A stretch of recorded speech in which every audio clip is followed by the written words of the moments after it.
Hi!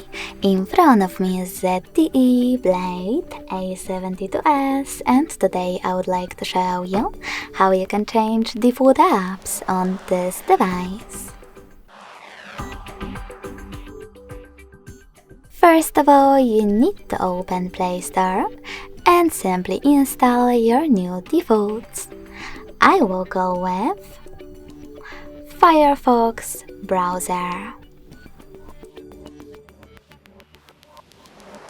When your new apps are ready, you need to close Play Store and go into Devices Settings.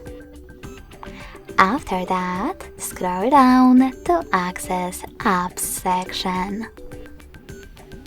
Now click on Default Apps and click on one of those options. I want to change my browser, so I have to click on Browser app. Click on Firefox Focus in order to set it up, and click on the back button. So when I do that, as you can see, my default app has changed.